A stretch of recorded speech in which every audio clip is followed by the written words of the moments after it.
चीज़ों को लेकर एक तो पहले से तय करना बंद कर दो कि सर ये पार्ट बहुत हार्ड आएगा इस एग्जाम में। अब इस पार्ट को लेकर हम इतना ज़्यादा परेशान हो जाते हैं कि उसका बहुत सारा मैटर पढ़ लेते हैं। गलतियां तुम लोग क्या कर रहे हो, सुनी सुनाई बातों को लेकर पहले से उसका एक पूर्वाग्रह धारणा बना लेते हो। आरपीसी का पेपर, अभी जो पेपर पहले के पेपर और अब के पेपर में फर्क आया। असिस्टेंट प्रोफेसर भर्ती परीक्षा का पेपर हुआ, एक मॉडरेट पेपर आया। पॉलिटिकल जो बहुत हार्ड आती थी उसको थोड़ा सा मॉडरेट किया इन्होंने। समझ रहे हो आप? कला संस्कृति के प्रश्न इन्होंने बहुत हार्ड दे दिए, नए दे दिए, मतलब जो आपको नॉर्मली आपके जो नोट्स किताबें आप पढ़ते हो उनसे नहीं आए। अब आप लोगों के दिमाग में बन गया कि पता नहीं कला संस्कृति हम कहाँ से पढ़ लेंगे। आप इन चीज़ों के आधार पे आप ये सोचते हो कि मेरे पास बहुत सारा कंटेंट इकट्ठा कर लूंगा और मैं ऐसा पढ़ के चले जाऊं कि एक भी प्रश्न बाहर नहीं आएगा, ये पॉसिबल ही नहीं है। पेपर कोई भी होगा, उसमें प्रश्न बाहर आएंगे और 100% आएंगे। आपको चीजों को लेकर समझना है। जब तक समझ नहीं बनाओगे तब तक कोई प्रतियोगी परीक्षा में सफल नहीं हो सकते।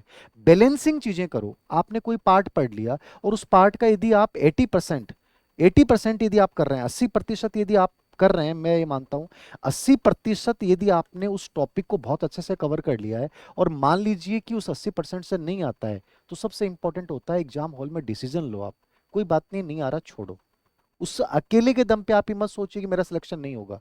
यदि आपको किसी प्रतियोगी परीक्षा में सक्सेसफुल होना है तो ये गोल्डन रूल बना लो आप, कि आप सब कुछ नहीं पढ़ के जा सकते और ना सब कुछ आपके याद रह सकता है। सबसे महत्वपूर्ण चीजें ये हैं कि आपने अपना जो कंटेंट है उसको थोड़ा सा सुधारा, इंप्रूवमेंट किया, बढ़िया पढ़ा।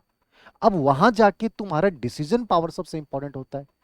तुम्हारे अंदर कोई भी मेंटल हेल्थ तुम्हारा इंपॉर्टेंट होता है कि मैं कैसे इस पेपर को मैनेज करूं।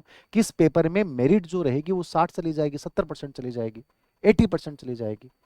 मैक्सिमम यदि बहुत इजी पेपर आता है तब 80% जाती है, अन्यथा तो आरपीएससी में तो 60 मैक्सिमम है और अब तो 50% पे हो रहा है। तो थोड़ा सा इन चीजों को लेकर इतना व्याकुल होने की आवश्यकता नहीं है कि सर हमें कोई ऐसी किताब बता दो जिसमें से प्रश्न बाहर ही नहीं आए। ऐसी कोई किताब हो ही नहीं सकती, क्योंकि आरपीएससी पे काम कर रही है और वो 2 से 5%, 10%, 15% पर्सन ऐसे बनाएगी। लेकिन 15% पर्सन के लिए आप ये सोचें कि मैं पता नहीं उसको कितना टाइम दे दूं, तो ये केवल और केवल मूर्खता है। कहीं ना कहीं आपको एक बैलेंस स्थापित करते हुए अपनी पढ़ाई को जारी रखना चाहिए, ना कि एक डर के साए में कि यहाँ तो ऐसा ही पेपर आएगा कि हमें कुछ समझ में नहीं आएगा। जो पार्ट आपका अच्छा हो रहा है उसको पॉजिटिव लीजिए। कोई पार्ट आपका कंप्लीट नहीं होगा, हो सकता है उसमें 5 या 10 प्रश्न आपको आएंगे नहीं, और वो हर प्रतियोगी परीक्षा में होता है। तो थोड़ा सा अ, अनावश्यक परेशान नहीं हो, अनावश्यक बोझिल नहीं हो। जो कंटेंट है उसी को बहुत अच्छा पढ़िए, आराम से अभ्यास कीजिए, सकारात्मकता रखिए। अब करंट को लेकर आप लोगों का सवाल होता है कि सर करंट को कैसे क्या करें। तो करंट का मैं हमेशा कहता हूँ, करंट हमेशा नया होता है, करंट सबसे डिफिकल्ट पावर होता है। तो इसके लिए बजाय आप हो सकता है दूसरे पार्ट्स पे ज्यादा ध्यान दे लो। हो सकता है उसको यूं छोड़ के चलिए कि मेरे प्रश्न सही नहीं होंगे, फिर भी मैं पढ़ लूंगा। लेकिन उस पर आप जरा टाइम खराब कर रहे हो तो आपकी मूर्खता है।